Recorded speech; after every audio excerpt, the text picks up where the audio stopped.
Ok. Boker Tov, Boker Tov. Boker Tov à tous. Alors, Bezrat Hashem, c'est Ishmaïa. On va, Bezrat Hashem, aujourd'hui partager des paroles de Torah. On a le srout en Eretz Israël de partager des paroles de Torah. Déjà, le fait de dire ça, déjà, on devrait sauter tous de nos chaises et danser dans la rue. Tellement c'est un srout énorme dans notre génération d'avoir ce privilège, ce bonheur-là. Mais ouais, c'est pas, je le dis pas juste pour le dire, c'est-à-dire, le Rabbeinu il dit que le fait d'exprimer par la parole, ça permet la conscience, ça permet de prendre conscience des choses. Et malheureusement, dans notre vie de tous les jours, on a trop peu le temps de prendre conscience des privilèges et de l'honneur qu'on a. Je sais qu'il y a des gens, par exemple, qui ont malheureusement des difficultés dans la vie ou quoi, et c'est des pertes de feu dans la famille et tout, et on se rend pas compte que c'est quoi être en santé, c'est quoi être en Eretz Israël, c'est quoi pouvoir étudier la Torah. Mais maître, c'est pas stam. Et de ça, hein, non seulement on doit être reconnaissant, c'est évident par rapport à Kadosh Baruch Hu, mais surtout on doit en tirer une grande source de joie. Vous savez que Rabbeinu nous l'a dit, et c'est ça, je l'en dis, que dans notre génération, plus que dans n'importe quelle autre, notre mitzvah à nous, c'est d'être sa mère, c'est d'être heureux. C'est d'être heureux de notre sort, d'être heureux de notre vie, d'être heureux d'être en Israël, comme on l'a dit, d'être heureux d'être à Ashdod, d'être heureux d'avoir des gens honnêtes et droits et gentils autour de nous, d'être dans une keïla bémet où on se sent comme dans la famille. C'est des choses qui sont pas pachoutes. Et Hachem, il nous donne en cadeau à chaque fois. Et l'habitude et le manque d'expression de la réalité qui nous entoure, elle a pour effet, malheureusement, de nous empêcher de voir le bonheur qui nous entoure et les privilèges qui font le quotidien de notre vie. Donc voilà, donc déjà on est là, on étudie la Torah, c'est énorme, Baruch Hashem. Alors, et en plus on partage avec quelques personnes sur internet, donc c'est génial en plus. Donc c'est un srout sur un srout, vraiment Hachem il nous adore, Baruch Hashem. Alors il dit comme ça. Dans la paracha de la semaine, on va évidemment apprendre, vous savez que le Sefer de Bereshit, c'est le Sefer, ce qu'on appelle Sefer HaYesharim, c'est le Sefer des droits. Vous savez que c'est rapporté dans Parashat Lech Lecha aussi, et dans les autres parachats qui parlent d'Abraham. Donc la première parachute qui parle d'Abraham, c'est rapporté là-bas par les commentateurs, en particulier par le Ramban, que le monde il a 6000 ans de vie. Ouais.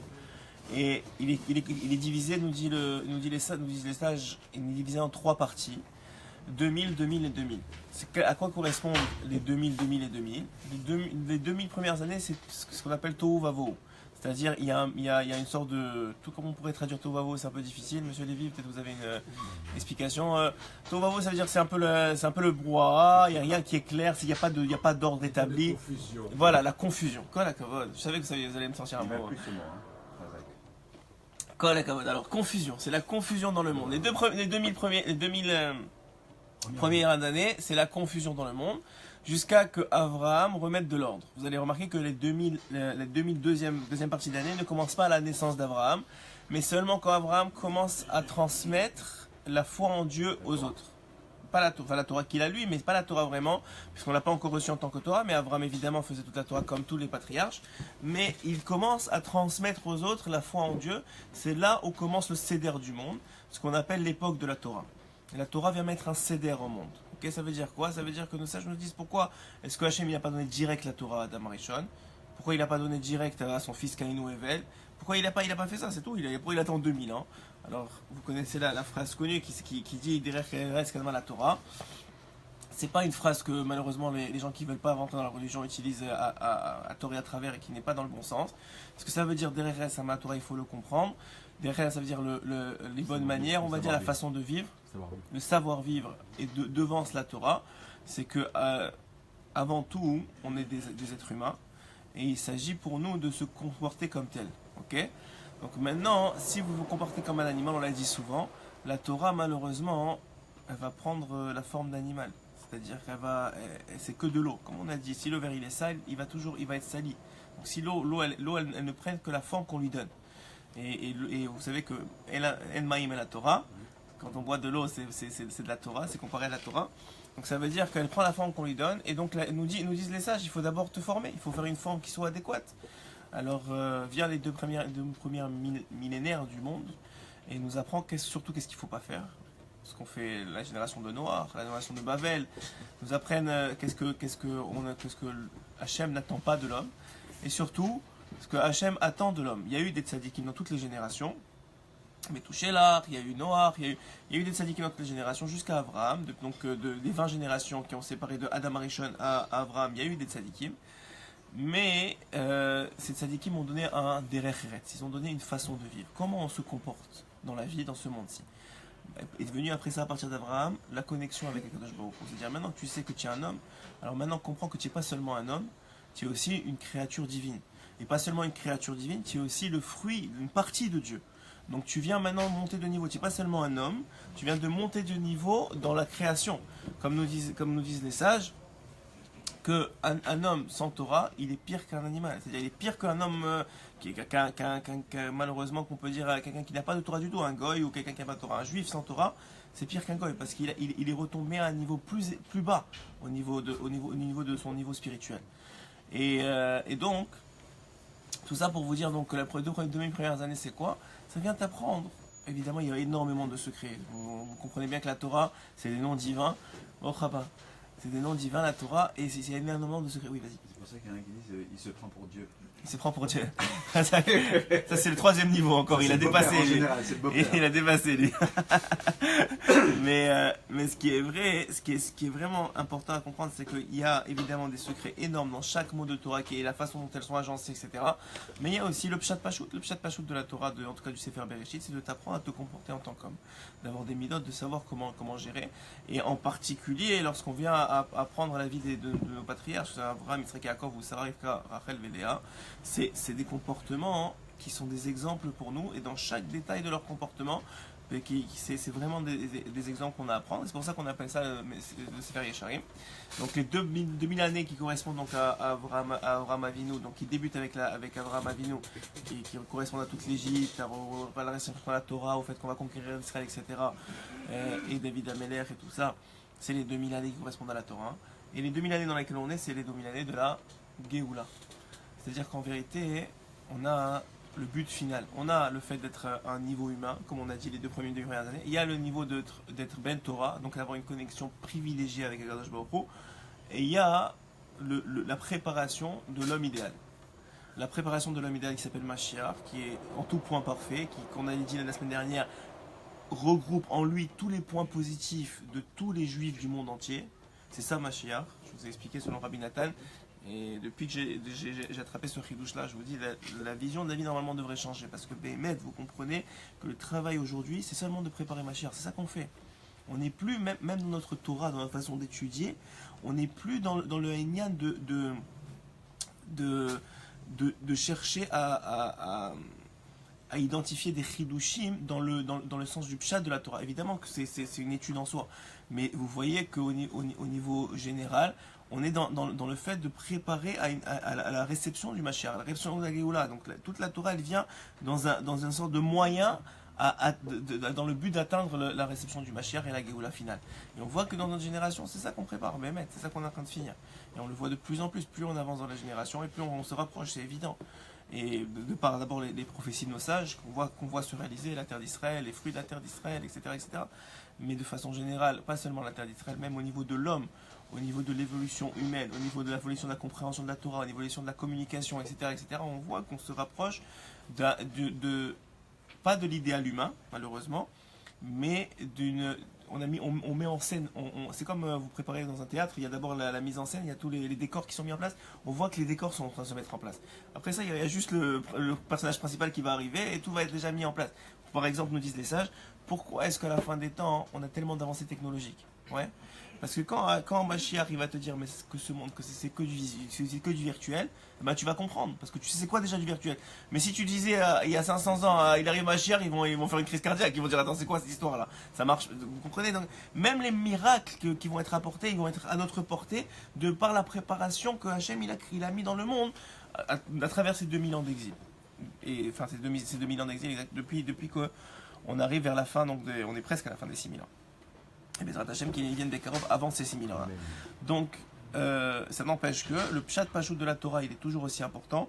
Et il faut aller chercher dans notre vie quotidienne, parce que les trois maintenant s'embriquent, que ce soit la dimension humaine, la dimension divine ou la dimension messianique, les trois s'embriquent dans chacun d'entre nous. Et si vous n'avez pas la dimension humaine, vous ne pouvez pas atteindre votre dimension divine et vous ne pouvez pas atteindre votre dimension messianique. Donc les trois, c'est pas parce qu'on est arrivé maintenant à une diffusion de la Torah, de la Torah du Sod qui est tellement importante que quelqu'un il doit oublier qu'il y a de la Torah écrite. Ça marche pas. Vous comprenez? C'est une base fondamentale qu'on peut pas laisser de côté. Ça s'appelle la Kabbalah Marasit. C'est des gens qui font de l'argent avec, qui font pas des hommes. Ok? Donc voilà comment la Torah elle nous propose la mort de Sarah, puisque c'est la paracha de la semaine. Regardez comment c'est écrit. Voici les jours de Sarah. Ils furent de combien? Mea Shana, Veresrim Shana, Vesheva Shanim. Ils étaient de 100 ans, et 20 ans, et 7 ans. Alors, c'est un chat, tous les commentateurs posent la question, pourquoi c'est pas écrit 127 ans?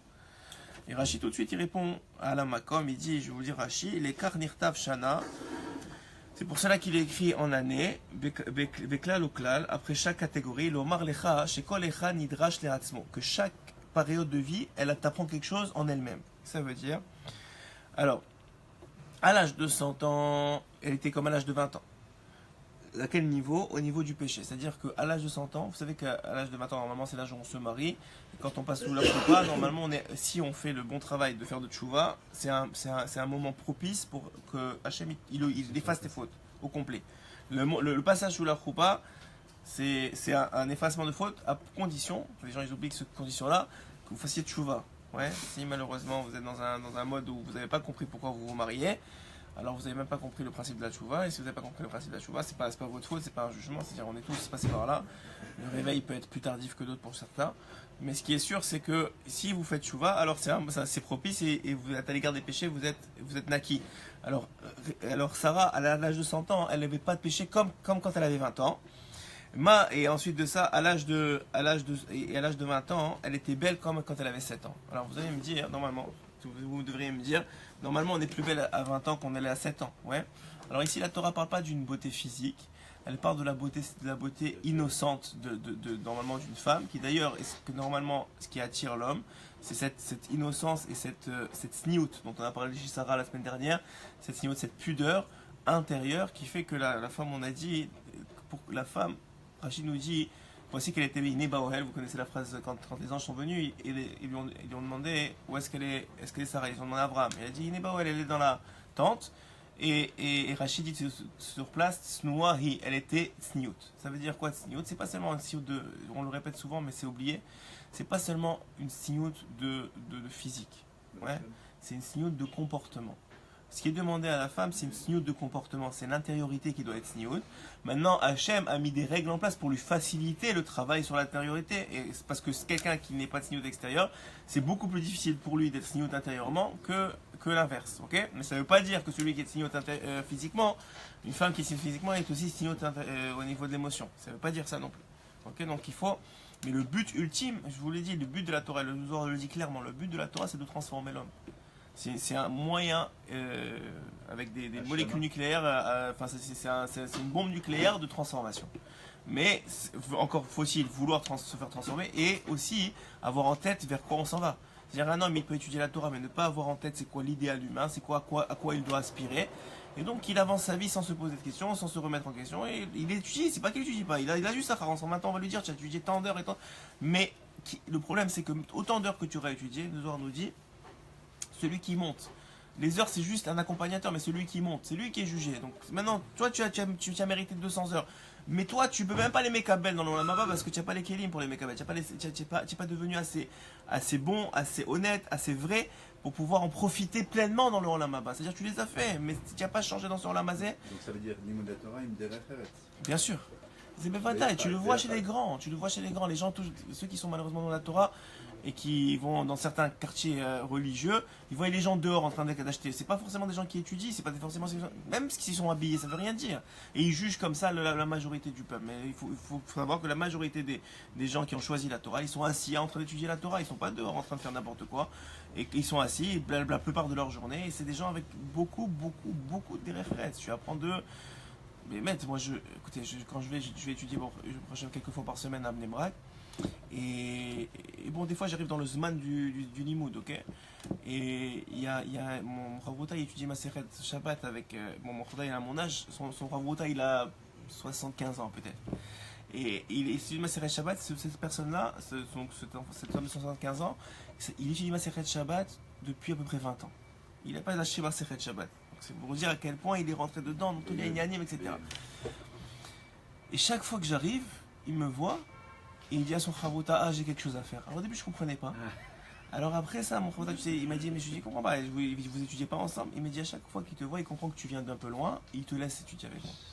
Vous imaginez, le gars, il a 75 ans, c'est un Tamid Chacham Hatsum. Moi, je suis rien du tout par rapport à lui. Et lui, il vient, il se lève, il dit, moi, j'ai oublié quelque chose là. Vous comprenez le derech eretz que ça prend, à quel point un homme qui a de la Torah et qui comprend la valeur divine de l'individu, il est capable de sentir et de respecter jusqu'au moindre détail de l'autre. C'est pour ça qu'on voit, principalement même dans le couple, que comment des femmes, par exemple de Rav Kanievski ou de Rav Steinman ou d'autres, ils ont supporté une vie aussi difficile que ça. C'est-à-dire, pour une femme, vous savez que la femme est plus connectée à la matérialité. Elle a besoin normalement de plus de confort que l'homme, en général. C'est ce que nous apprend la Torah dans la paracha de la semaine dernière. On a dit que quand Abraham il devait faire une tente, il faisait d'abord celle de sa femme et ensuite la sienne. Quand il s'est arrêté dans le désert, c'est écrit dans le Midrash qu'Abraham il faisait d'abord celle de sa femme et la sienne. De là, on apprend qu'un homme il doit d'abord s'occuper des besoins matériels de sa femme que des siens. Pourquoi ? Parce qu'elle a de plus grands besoins et c'est notre responsabilité. Mais plus que ça, normalement, c'est vrai chez toutes les femmes. Mais comment ça se fait qu'il y en a qui ont la force quotidienne de supporter des familles, de ne pas avoir cet accès à un confort particulier et d'être heureux dans ce travail-là? C'est parce qu'il y a une alimentation de la part du mari qui est énorme. Une alimentation au niveau de la confiance en soi, au niveau du respect, au niveau de... Et quand tu vois des gens comme ça se travailler... Ouais, c'est la phrase connue de Rav Eliashiv quand il est parti. Sa femme, elle était... Rav Eliashiv ou Rav... C'est Rav Eliashiv, hein? Non, c'est Rav... Yehuda Ptalia, non. J'ai un blanc. En tout cas, il y avait un Rav connu, Sfarad, il me semble. Atia, je pense. Rav Atia? Oui, Rav Atia, c'est dans l'histoire de mes enfants. Ravatia, je ne me rappelle plus de son prénom. Alors Ravatia, il était roche chez Shiva Porat Yosef. Et un jour, sa femme, elle s'est fait mal à la jambe. Donc il a dû l'amener chez le médecin. Et quand il est allé chez le médecin, il dit au médecin, alors notre jambe nous fait mal. Alors vous comprenez que on parle pas de quelqu'un qui fait semblant. On parle d'un niveau de compréhension et d'union. Mais pourquoi? Parce qu'il a tellement, comme nous dit le Rav Dessler, si vous êtes capable de donner à l'autre, c'est ça qui crée le lien. C'est le don, c'est pas de recevoir qui crée le lien. Parce que vous recevez, vous voyez des parents, les enfants c'est le plus ingrat du monde. Pourquoi? Pourtant ils ont reçu toute leur vie. Parce que c'est pas le fait de recevoir qui donne un lien. C'est le fait de donner. C'est pour ça qu'Hachem il demande des mitzvot. Pourquoi il veut qu'on fasse des mitzvot? Il peut tout donner sans aucun retour. Parce qu'il veut qu'il y ait un lien entre toi et moi. Comment on fait? Il faut que tu me donnes. Qu'est-ce que tu me donnes? Mitzvot, Torah, Maasim Tovim. C'est un don de soi. C'est un don de soi. Pourquoi? Parce qu'on a un corps, comme on a dit dimanche, qui nous tire vers tout le reste. Donc le fait de revenir vers Torah Maasim Tovim, c'est pas une nature chez l'homme. C'est un travail, c'est une avoda. Et puisque c'est une avoda, c'est un don de soi. En soi, c'est un don de soi. Et donc je vais vous dire ici, qu'est-ce que ça veut dire? Alors ça, c'est au niveau de Rashi, du Pshat Pachout du verset. Bien, regardez comment dit Rabbi Nathan dans l'écouté à la Chod sur ce même verset. Vezeo chez Darsho Rabotenu Zal, donc il nous rappelle ce que dit Rashi dans Bereshit. Il y a des questions, ça va? C'est le Rav Ezra. Ezratia? C'était pas loin, il a dit Atia. Non, Ravatia. Ouais. Son prénom, tu dis pas. Ezra. Ezratia. Et moi, je suis à Porat Yosef. Je me rappelais, moi j'ai lu cette histoire il n'y a pas longtemps, mes enfants. Ezratia. Alors, c'est bien, c'est très bien Vous savez qu'il y a une histoire comme ça dans la Gemara où il y a un homme qui a donné un livret de Torah de la part d'un arabe qui était décédé et qui était niftar, on ne dit pas décédé, vraiment niftar. Et ce rave-là, il est venu dans son rêve. Et la Gemara, elle dit qu'il est venu dans ce rêve pour lui dire pourquoi tu n'as pas dit mon nom. Il voulait régler des comptes, tu sais. Alors il a dit Mechila, je suis désolé, c'est pas, j'ai pas fait exprès, ça. Il a dit non, demain tu dis que c'est moi qui ai dit. Alors la Gemara, elle dit oh. Alors la Gemara, elle dit non, elle pose une question. Ça c'est connu que tout celui qui dit en son nom, ça ramène la shalom et la geoula. Ça c'est connu, mais il dit, et la Gemara elle dit mais je comprends pas. Elle essaie de comprendre la Havamina qu'un individu dans le ciel, c'est un individu, un sage, un Talmid Chacham qui kiffe, il est au paradis. Qu'est-ce qu'il a maintenant de revenir dans ce monde-ci, dans un rêve de quelqu'un, pour lui dire tu n'as pas dit mon nom? Attends, ça va, c'est pas. C'est presque, on dirait que, tu sais, c'est un peu de la gava, genre, qu'est-ce que ça veut dire? Pourquoi tu me dis pas mon nom? Alors regarde comment c'est beau. Alors la Gemara elle t'explique, elle prend le marcha sur la Gemara, il dit comme ça, il dit. Écoutez bien, il dit parce que lorsque tu viens et tu dis le nom, tu dis des paroles de quelqu'un qui est niftar, c'est pas seulement que lui maintenant c'est de la gava que tu lui dis, ça n'a rien à voir, c'est parce qu'il gagne de ça. Comment il gagne de ça? C'est que maintenant tu le fais vivre dans ce monde-ci, et c'est pas, on dit que c'est pas, quand toi tu dis des mots qu'il lui il a dit ou qu'il a écrit, ses lèvres bougent dans la tombe, ça veut dire que dans le monde, il profite de tes paroles de Torah pour monter encore plus dans le monde en haut. C'est-à-dire toi tu lui sers pour monter en haut. Il dit comme ça là-bas, et c'est quoi ce réunion là de servir? Alors évidemment, c'est des grands, il n'a pas besoin, ils te donnent plus que tu leur donnes, c'est pas ça que je suis en train de vous dire.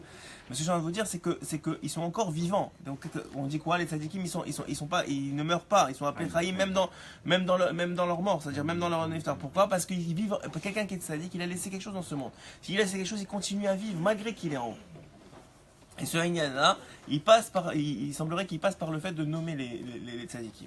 C'est pour ça que Rabbeinu il a fait un livre, enfin Rabbi Nathan il a rapporté un livre que Rabbeinu disait que c'était très important de faire, c'est Shemot HaTzadikim. Basé Shemot HaTzadikim, c'est un livre avec que les noms des tzadikim, depuis Adam Rishon jusqu'à presque notre génération. Et tous les tzadikim comme ça, un après l'autre, ils sont nommés, et le fait juste de lire les noms, nous dit Rabbeinu, c'est extraordinaire et ça apporte beaucoup de bracha sur la personne. Pourquoi? Parce que juste le fait de dire le nom, ça éveille quelque chose en haut, qui ramène une sorte de flux spirituel et de bracha sur l'individu qui est dit. C'est dit par exemple sur Rabbi Levi Yitzhak Belichov, que tout celui déjà qui dit Rabbi Levi Yitzhak Belichov, il n'a rien dit, pas d'enseignement, rien, juste il a dit son nom, Rabbi Levi Yitzhak Belichov, puisque c'était le Sanégor d'Israël, il était connu comme étant un des défenseurs d'Israël. Alors juste ça apporte sur toi du rachamim. Juste toi, ça apporte sur toi du rachamim. Alors voilà ce que dit Rabbi Nathan Zatzal. Kizeu Aikar Ashlemut. Alors pourquoi? Alors voilà, regardez comment Rabbi Nathan il va lire le verset. Il dit pourquoi est-ce que c'est écrit en séparé comme ça? C'est écrit Chaye Sarah, voici les jours de Sarah. Alors c'était 20, et c'était Mea Shana 100, Esrim Shana 20 et 7. Donc c'est séparé en 3. Il dit pour t'apprendre, Rabbi Nathan, Kizeu Aikar Ashlemut. C'est ça l'essentiel de la shlemut. Le shlemut, ça veut dire l'entité, le fait d'être entier. Shiatri lichiot bechol pa'am. Que ça suffit pas d'avoir vécu une journée dans ta vie, c'est tous les jours qu'il faut que tu vives. Il faut que tu recommences à vivre tous les jours. C'est quoi ce principe de recommencer à vivre tous les jours? Chez Afilou que chez Magia animé azikna, que même si quelqu'un il arrive à la vieillesse, qui soit à ses yeux comme un enfant, comme un bébé qui commence à servir Hachem.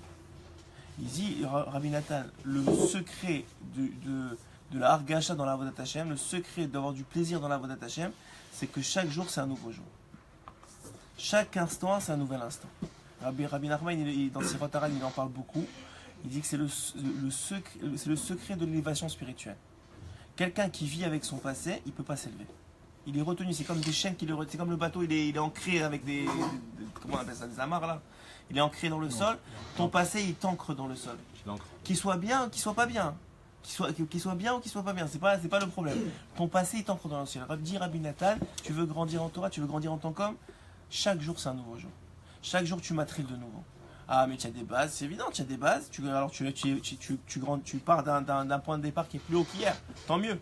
Mais chaque jour c'est un nouveau jour. Et il dit ça, c'est le secret des tzadikim, mais en particulier de Sarah. C'est écrit aussi sur Avraham Avinu, quand il est parti de ce monde, c'est écrit il est parti avec ses jours. Qu'est-ce que ça veut dire ces jours? Là, Barashi lui-même, il dit, il est parti avec tous ses jours. Il a maximisé tous ses jours. Nous dit Rabbi Nathan, c'est quoi maximiser tous ses jours? C'est que chaque jour qui passe, tu as un potentiel que Hachem te donne. Tu as une énergie spirituelle que Hachem te donne, tu as des forces que Hachem te donne, et c'est à toi de les maximiser. Mais tu peux les maximiser seulement si maintenant tu prends de Hadash. C'est une nouvelle créature, comme nous dit la Torah. Il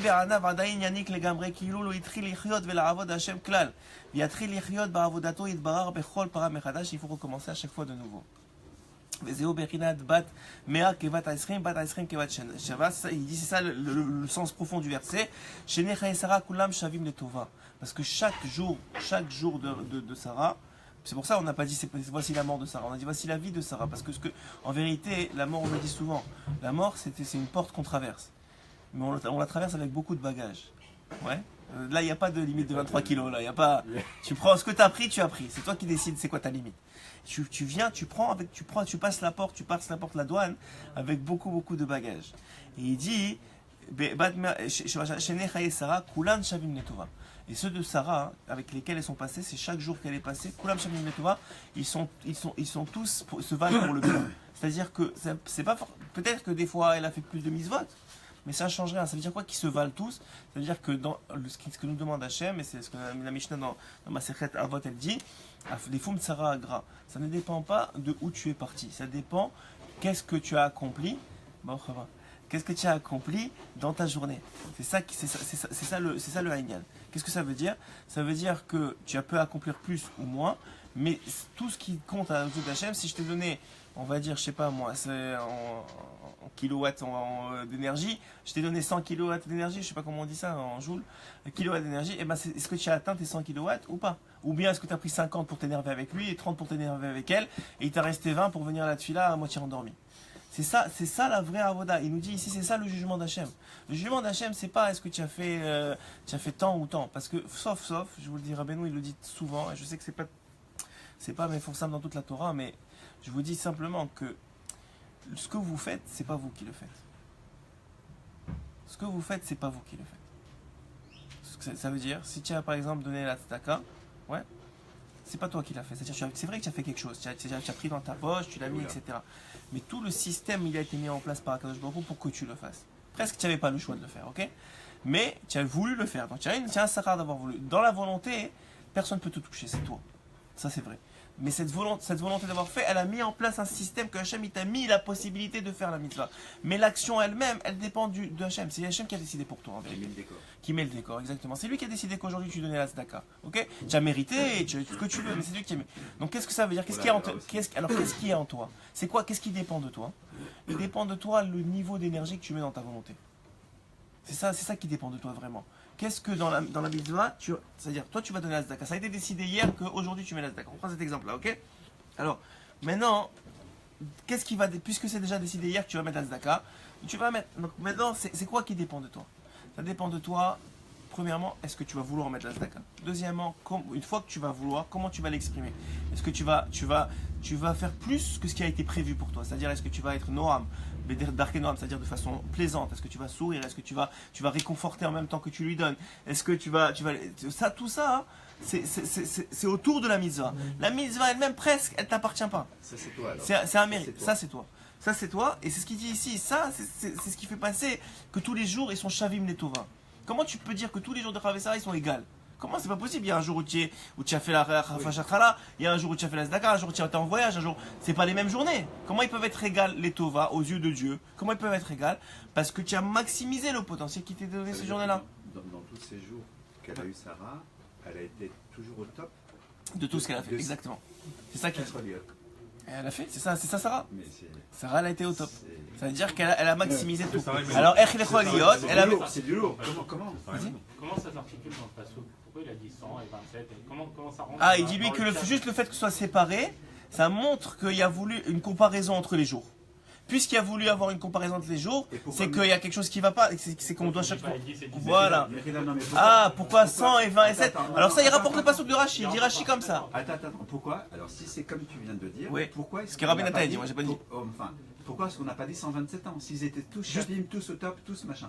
Alors justement, il vient te dire que si tu avais dit 127 ans, tu n'aurais pas pu faire un pied rouge dans la Torah. Tu n'aurais pas pu sortir, dire il y a quelque chose qu'est-ce que je dois apprendre? 127 ans, c'est 127 ans. Elle a vécu 127 ans. Maintenant, si ça a été écrit méchonné comme ça décrit différemment, c'est que je dois apprendre quelque chose. Qu'est-ce que tu dois apprendre, dit Rabbi? C'est quoi 100, c'est quoi 20, c'est quoi? Alors ça, Rachid a dit que 100 c'est au niveau des fautes, elle est comme 20. Et 20 c'est au niveau de la beauté, elle est comme 7. Ça veut dire qu'il y a une comparaison elle-même entre 100 et 20, 20 et 20 et 7. Il rapporte le midrash sur ça. Ok, ça c'est au niveau de l'explication. Mais la Rav Nathan dit, voilà ce qu'on dit nos sages, et voilà moi ce que je viens t'apprendre en plus. Ce que je viens t'apprendre en plus, c'est que pourquoi ça a été séparé Birlal depuis le début, c'est pour t'apprendre qu'il y a une comparaison à faire entre les jours, et que cette comparaison, d'où elle vient du fait de comprendre qu'elle avait une particularité, comme tous les tzadikim nous dit Rabbi Nathan.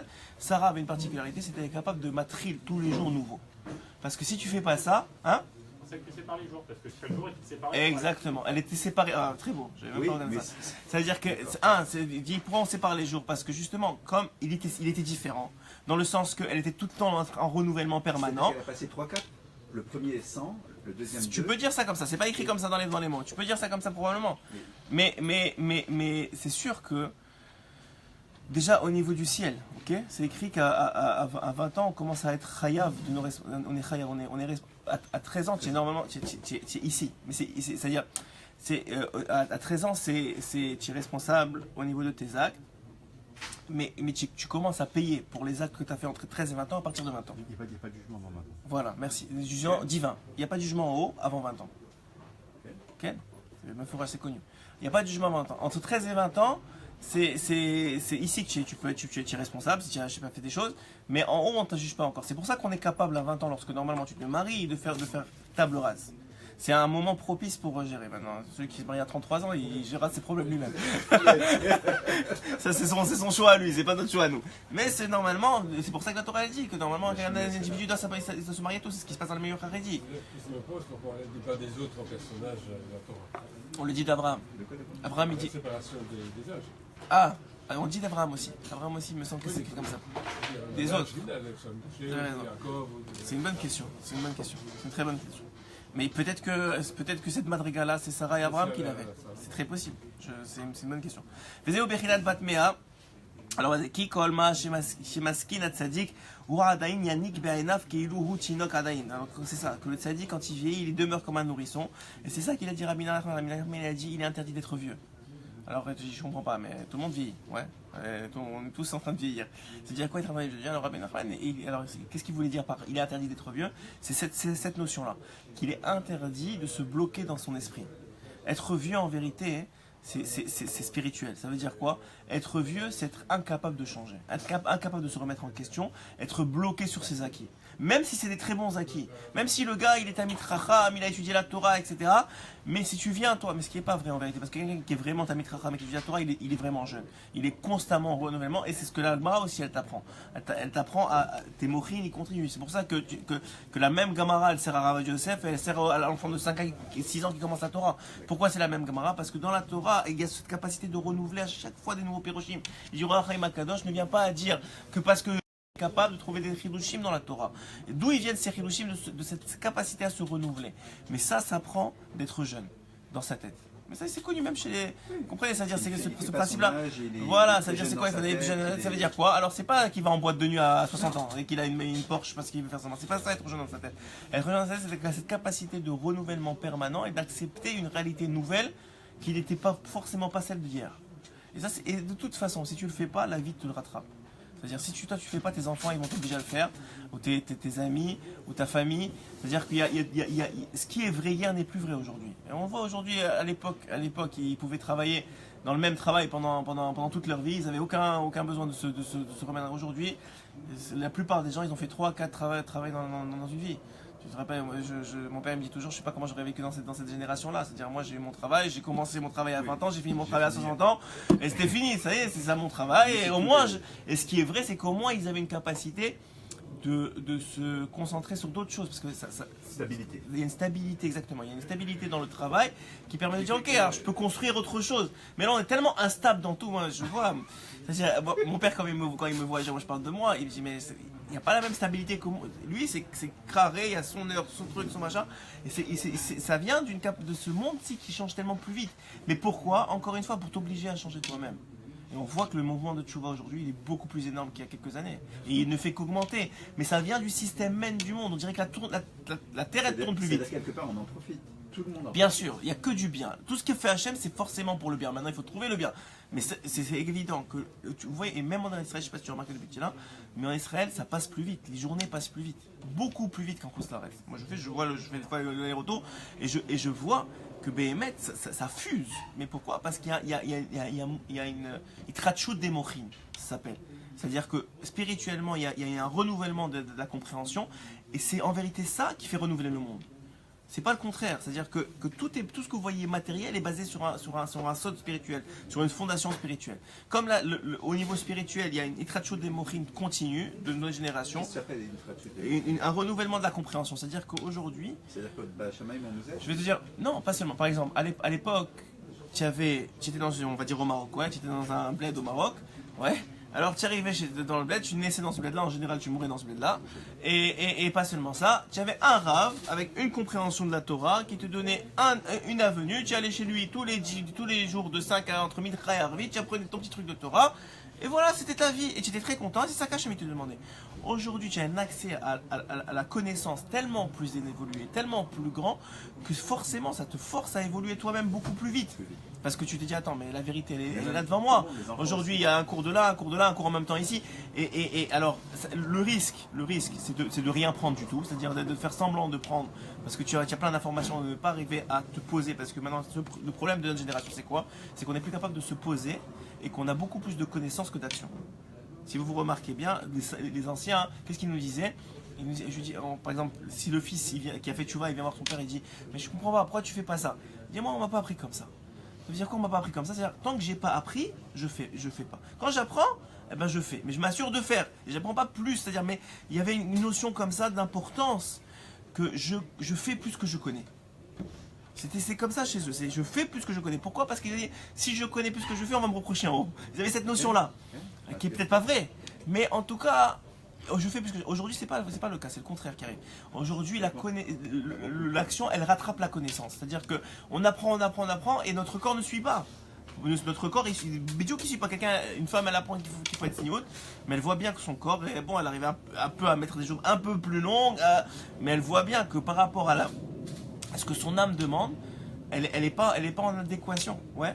Mais ça, c'est voulu aussi par Akadosh Baruch Hu. Pourquoi c'est voulu par Akadosh Baruch Hu? Parce qu'on se rapproche de la Géoula. Et ce principe-là, il est quoi?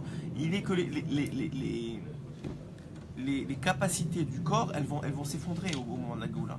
Et qu'est-ce qui va rester? Il va rester juste l'âme finalement. Il va rester le moteur de l'âme. Parce que puisque le Yetzirah va être, on sait qu'il va y avoir la Sheta, donc le corps va être complètement réduit. Alors regardez ce qu'il dit ici.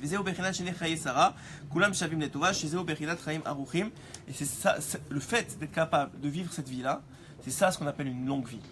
Parce que la longue vie, c'est l'accumulation des jours. Maintenant, si vous passez vos jours sans vivre, c'est-à-dire sans vous renouveler, vous n'avez pas vécu. Dit Rabbi Nathan, quelqu'un qui ne se renouvelle pas et qui continue une habitude quotidienne, il n'a pas vécu vraiment. Il n'a pas évolué. Et regardez ce qu'il dit, ce qui est incroyable, Rabbi Nathan. Dans ces mots, on comprend que c'est quoi un tzaddik? C'est quoi un tzaddik? Un tzaddik, c'est Baba Salé, évidemment, c'est Rav Kanievski qui c'est ça un tzaddik. Mais c'est quoi un tzaddik?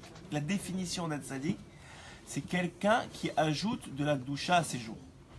C'est ça un tzaddik. C'est quelqu'un qui part. Alors, ça ne dépend aucunement d'où vous venez. Tu peux être Haredi, né de naissance, ou quelqu'un qui malheureusement a été complètement dans un milieu non religieux.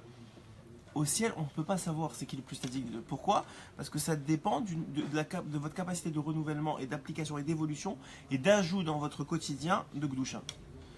Et chacun peut le faire à son niveau. Il y en a un qui ça va être beaucoup plus fin. Celui qui est le Haredi, peut-être ça va pas être dans les habits, mais ça va être dans la kavana, ça va être dans la tfila, ça va être dans des choses comme ça.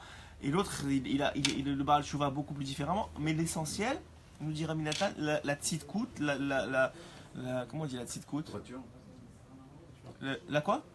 La droiture, la tzidkout, la droiture, ou le fait d'être un tzaddik et d'être droit aux yeux d'Hachem, c'est cette capacité d'ajouter, de recibrer dans notre vie de la gdusha par rapport à hier.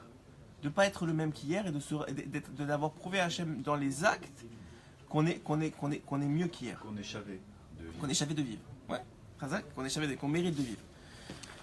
Et il dit plus que ça, on va le voir un peu plus loin.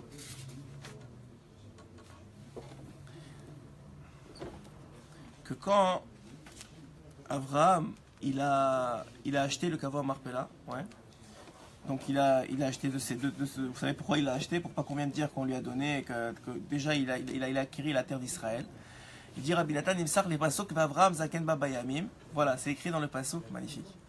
C'est écrit Zaken Babayamim, c'est écrit dans la Torah. Dans Bereshit, Abraham était vieux, avancé en âge. Zaken, ba bayamim. Pourquoi la Torah dit Zaken? Il était vieux. Alors Mais justement, non, mais pourquoi elle le dit si... Alors ça a l'air que c'est ça qu'il veut dire ici. C'est qu'il voilà, il répond. Pourtant Sarah, on a dit, c'est... Ouais, exactement. Alors voilà, il répond. Qui a Ekar Azikna, l'essentiel de Zaken, d'être Zaken, Varirut Yamim, mais le fait d'avoir des longs jours, Zochim Rak Beretz Israël, chez Oretz Achaim. Ça vient d'Eretz Israël, attends. Ça vient d'Eretz Israël qui vient d'Eretz Achaim. Que moi, chez Katov Lama Yerbu Yemechem, Ve'ala Adama. C'est sur la terre que augmentent les jours. Pourquoi? Il dit parce que maintenant, pourquoi c'est venu Zaken? Pour t'apprendre qu'il a vécu en Eretz Israël, qu'il a vieilli en Eretz Israël, mais pas seulement ça.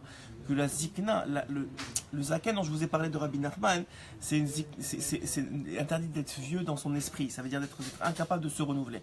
Cette Zikna, c'est la vraie Zikna, c'est-à-dire que quand tu vas arriver vieux en haut, ça veut dire que tu vas arriver avec plein de jours. Il faut comprendre qu'il y a des jours que si vous n'avez rien fait, ce qui est presque extrêmement rare, mais si vous n'avez rien fait comme Mitzvot, comme Torah, comme Asymptonie, comme volonté d'Hachem, comme grandissement, vous ne les prenez pas avec vous en Lamaba. C'est des jours qui restent ici. C'est-à-dire qu'un homme, il peut avoir vécu 120 ans. Et la tchouva, elle peut pas... La tchouva, elle est rétroactive? Probablement que oui. La tchouva, bien sûr qu'elle est. Si elle est fait Béhava, elle est rétroactive. S'il a 80% de sa vie et que le Rabbi Nathan, je vous ai dit déjà, Rabbi Nathan, il dit que le principe de laisser le Yetzirah travailler, pourquoi Hachem, Bichlal, il laisse le Yetzirah travailler, c'est parce que le jour où tu fais tchouva, tu transformes tout en bien. Donc oui, c'est quelqu'un qui fait tchouva, c'est magnifique de vérité ce que tu dis. Et c'est très vrai, c'est quelqu'un qui fait tchouva même à 70-80 ans. C'est pour ça comment un homme, à la veille de sa mort, la Gemara nous dit, il est capable de connaître en Lamaba. Il est capable en une minute de connaître en Lamaba. Mais en Lamaba, c'est des années, c'est pas une minute. C'est toute sa vie. Hein. Alors c'est quoi? C'est que le gars il fait tchouva, il est en train de transformer toute sa vie en une minute. C'est quoi? C'est les adérotes, on leur fait faire le migvé, on voit qu'elles ressortent maintenant parce qu'elles ont été faites, le temps il a été passé. Donc pourquoi quand on est dans la on leur prépare la migvé, tout on était dans l'eau. Le migvé pour qu'elles puissent ressortir et venir en souillotte. Il dit Rabbi Asher, il dit à Asher Cohen que pourquoi est-ce que Bémet on fait tachlir? C'est le principe du migvé. C'est le principe du migvé même chez l'homme. C'est un renouvellement des mochines, le migvé, nous dit Rabbi Nachman. C'est que on jette les fautes pour que justement elles soient purifiées, elles se transforment en mitzvot. C'est le principe de la Tchouva Be'ava dans la Gemara, dans la Seret Brachot.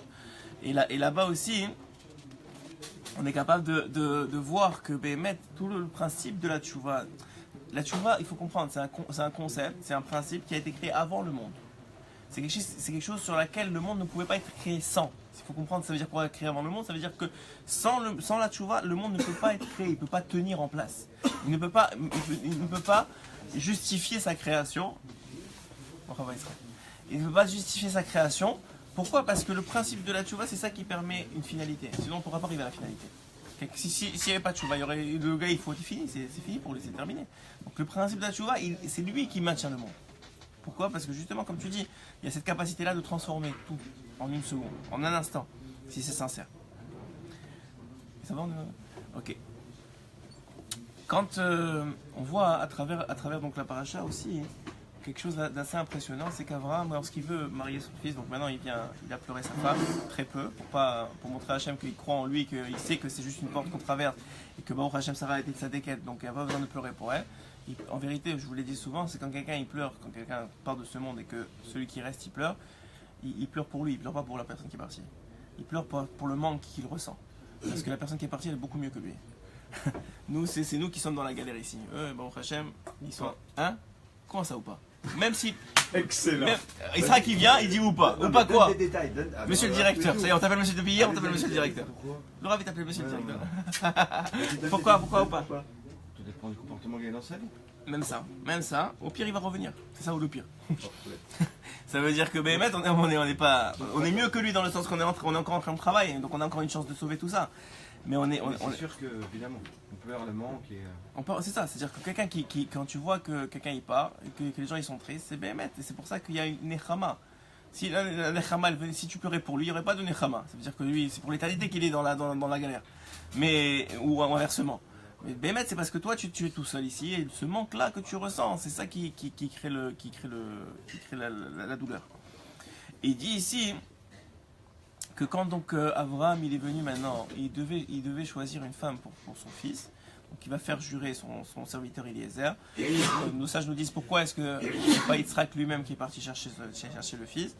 Alors c'était pas il y en a qui vont vous dire le pshat c'est que c'était pas la façon de faire à l'époque, mais Alpi Moussar, c'est que quelqu'un qui est Nogea Padava, qui a un intérêt dans la situation, il n'a pas les yeux clairs. Ça veut dire que si lui il aurait pu être attiré peut-être par la beauté, même Yitzhak Avinu, même à son niveau, il aurait pu avoir un œil qui n'est pas juste sur la situation. C'est pour ça qu'il a dû avoir une tierce personne pour aller chercher la femme de donc Rivka. Et pas seulement ça, c'est que on voit bien que dans tout le processus à travers lequel Eliezer a traversé pour pouvoir trouver Rivka, on voit que Bémet, il y a eu une vraie intervention divine avec le puits etc. et la rencontre. Mais malgré toute l'intervention divine du monde, et ça c'est un moussard pour chacun d'entre nous, en tout cas particulièrement pour ceux qui vont se marier, c'est malgré toute l'intervention divine du monde, il n'a pas empêché que Eliezer il avait des conditions. Et qu'Abraham il avait des conditions, mais que Eliezer il les a concrétisé ces conditions. Et c'est quoi ces conditions-là? Abraham, pourquoi il ne voulait pas une fille d'Israël? On est en Eretz Israël, a priori, tu veux une fille d'Eretz Israël. En plus, il a converti plein de monde, il a ramené plein de monde. Et la fille d'Eliezer, elle a vécu chez lui par exemple, elle a grandi chez lui. Donc normalement, elle était matim pour son fils. Et on voit que Béhémet, ça va beaucoup plus loin que ça. Et on voit que il y a, c'est vrai, tout ce que la terre d'Israël, tout ce que le fait de faire tchouva peut amener, mais il y a aussi, en tout cas au niveau d'Abraham et au niveau d'Yitzhak, une base qui doit être solide, une base naturelle, des midotes qui sont, la personne elle est née comme ça, ouais. Et ces midotes là, c'est en vérité la base du choix du couple, du conjoint. Pourquoi? Parce que c'est ça qui va, les jours où ça va pas, tenir. Parce que la base on peut pas la changer. Tout le reste, de la même façon qu'il a fait Chouva Lo Aleno, il peut revenir en arrière. En Lo Aleno, ça ne veut pas dire que ça va arriver, c'est pas ça que je vous dis. Mais c'est choné de la base elle-même. Mais comment il est vraiment, comme il y en a qui disent que Rivka, elle avait 3 ans à cette époque-là. Et comment il la juge? Il lui met une épreuve de chesed. Il voit si elle va lui donner à boire, si c'est chameau. Pourquoi? Parce que la maison d'Abraham, c'est une maison de chesed. Donc tu ne peux pas rentrer chez Abraham, quelqu'un qui de naissance n'a pas cette notion-là de chesed. C'est-à-dire dans son âme elle-même, elle n'a pas en elle cette notion-là de chesed. Et d'ailleurs, de façon générale, on remarque que Béhémet, dans le choix du couple, dans les shidduchim par exemple, pour ceux qui ont fait des shidduchim, c'est ça que tu recherches. Tu recherches évidemment l'évolution spirituelle de la personne, etc. Mais c'est quoi son âme? Maintenant, son âme, parce qu'elle est née dans tel endroit et tel endroit, alors peut-être c'est pas tellement évident. Mais si tu commences à chercher, tu vois que c'est une nature chez elle. Cette nature-là, c'est déjà une base pour travailler.